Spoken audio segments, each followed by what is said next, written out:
Assalamualaikum warahmatullahi wabarakatuh.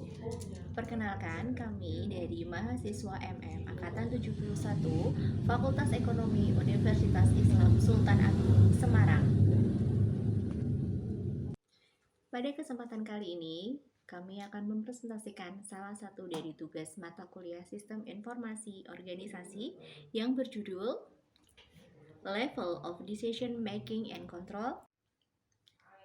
Sebelum memulai presentasi ini, izinkan saya untuk memperkenalkan anggota kelompok kami yang terdiri dari 3 orang, yaitu saya sendiri Distarina dari Semarang, dan juga rekan saya Mas Muhammad Akmal dari Jambi, dan juga Mbak Nur Khalifah dari Semarang. Baiklah, akan kami lanjutkan mengenai level of decision making and control di Hotel Gumaya Semarang. Pertama tentang terstruktur, ini operasional lebih rendah, bisa ditagih kembali apabila check-in online. Para penginap bisa memilih atau booking kamar melalui situs-situs online atau bisa melalui website resmi Hotel Gumaya. Terus yang kedua, fasilitas yang diperoleh ini bisa dipilih, misal yang biasa, yang sedang, atau mungkin yang lebih berkualitas atau mewah seperti itu. Terus operasional tengah, analisis anggaran. Yang pertama, harga booking atau harga pesan saat sebelum pandemi ini relatif lebih mahal ketimbang setelah pandemi, karena sebagai daya penarik bagi penginap. Terus yang kedua, anggaran yang dikeluarkan di kala pandemi ini lebih banyak karena menggunakan protokol kesehatan, dan juga ketika pandemi pergi ke hotel untuk menginap ini tidak terlalu banyak, tetapi harus mengeluarkan untuk protokol kesehatan.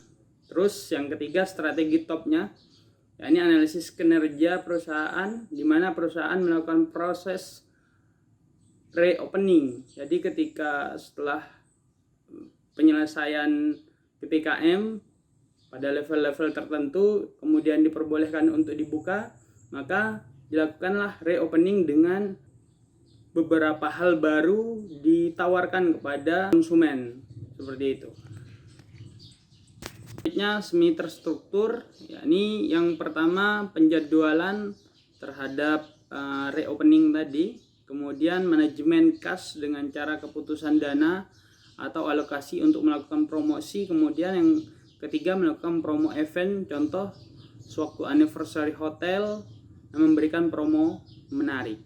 Yang kedua, pengendalian manajemennya. Yang pertama, analisis varians anggaran keseluruhan. Selanjutnya yang kedua, penyiapan anggaran untuk pembelian perangkat komputer atau sistem yang lebih canggih untuk manajemen yang ada di dalam Hotel Gumaya bisa lebih lancar atau efisien, seperti itu. Yang terakhir, pengendalian strategis, yakni penggabungan usaha dan akuisisi. Itu. Yang selanjutnya, tidak terstruktur, penjadwalan proyek, pembangunan Skyline Resto dan lounge yang berada di rooftop hotel. Yang kedua, proyek manajemen dalam menciptakan hotel sebagai tempat isolasi mandiri yang nyaman dan memiliki prokes yang ketat. Jadi ketika kemarin masa pandemi bisa digunakan untuk isolasi mandiri. Terus yang ketiga, proyek saat ini adalah kembali menata stabilitas hotel. Periklanan, media pengiklanan yang efektif, yakni melalui media sosial atau web resminya, bisa langsung berupa kunjungan ke hotel ini melalui rekan bisnis dan juga instansi pemerintahan. Yang ketiga, gencar melakukan promo secara offline melalui pengadaan acara sosial ya dilakukan oleh hotel. Dan yang terakhir, memperbanyak promo dan kerjasama dengan tiket online. Terus yang ketiga, keputusan produk, ini jasa pelayanan kamar dengan kenyamanan dan keamanan ini terbaik dengan pelaksanaan prokes yang ketat. Ini Terus yang kedua, jasa penyediaan kamar dengan diskon bagi pengunjung yang sudah divaksin. Terus yang ketiga, resto dan cafe dengan konsep yang dinamis dan instagramable untuk menarik minat dan meningkatkan jumlah pengunjung ke hotel ini. Itu yang dilakukan oleh Hotel Gumaya. Mungkin itu yang bisa kami sampaikan. Selanjutnya kami akan membahas masalah-masalah strategik yang dihadapi oleh pihak manajemen Hotel Gumaya selama masa pandemi COVID-19.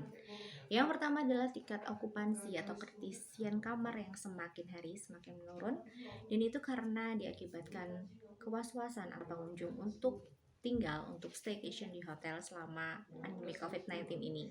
Dan yang kedua adalah adanya biaya operasional hotel yang sangat tinggi dan tidak dapat dipenuhi untuk perawatan dan juga pemeliharaan hotel, untuk gaji pegawai yang jumlahnya sangat tinggi. Sedangkan pendapatan pasti semakin menurun selama pandemi COVID-19 ini. Dan yang ketiga, adanya pengurangan pegawai. Ini sebagai dampak salah satu efisiensi yang dilakukan oleh pihak manajemen hotel. Lalu masalah berikutnya adalah persaingan dengan hotel-hotel baru yang lebih berani menawarkan harga yang lebih rendah dan juga dengan promo-promo menarik dan dengan program-program baru yang disesuaikan dengan masa pandemi COVID-19 ini. Dan yang terakhir adalah adanya peraturan dari pemerintah untuk keterisian kamar yaitu maksimal hanya 50%. Strategi dalam menangani masalah-masalah yang dihadapi oleh manajemen Hotel Gumaya adalah salah satunya yaitu semakin meningkatkan tingkat okupansi atau keterisian kamar dengan berusaha menarik minat para pengunjung melalui promo-promo. Lalu yang kedua adalah memperbanyak promo room atau kamar, yaitu dengan adanya tambahan diskon bagi pengunjung yang sudah mendapatkan vaksinasi.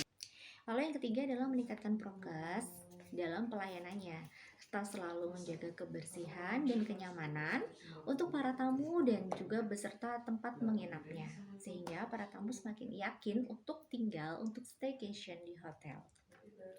Dan yang berikutnya adalah meningkatkan efisiensi biaya hotel oleh pihak manajemen, baik biaya operasional harian hotel, penghematan listrik, pompa air, maupun melakukan perbaikan sistem manajemen agar lebih ringkas dan berdaya guna. Dan strategi yang terakhir adalah tetap menjaga fasilitas dan pelayanan hotel agar tetap baik untuk terus menarik minat para pengunjung. Decision Support System adalah bagian dari sistem informasi berbasis komputer atau termasuk sistem berbasis pengetahuan yang dipakai untuk mendukung pengambilan keputusan dalam suatu organisasi. DSS dapat juga dikatakan sebagai sistem komputer yang mengelola data menjadi informasi untuk mengambil keputusan. Fungsi DSS digunakan manajer untuk memecahkan masalah semi terstruktur di mana manajer dan komputer harus bekerja sama sebagai tim pemecah masalah dalam memecahkan masalah yang berada di area semi struktur. Sistem DSS dalam perusahaan Telkom. Telkom adalah salah satu perusahaan yang menggunakan sistem DSS. Di dalam era persaingan yang ketat ini, rencana dalam jangka menengah dan panjang tidak lagi menarik karena tuntutan supply and demand selalu bergeser dalam periode yang cepat. Decision Support System atau yang sering kita sebut dengan DSS sebagai metode pengambilan keputusan yang taktis untuk pengembangan fasilitas telekomunikasi diperlukan karena perubahan kriteria dan asumsi pendukung yang juga berubah dengan sangat cepat.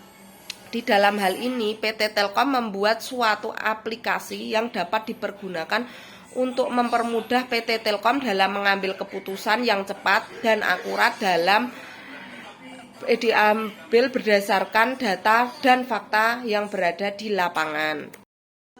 Terima kasih. Wassalamualaikum warahmatullahi wabarakatuh.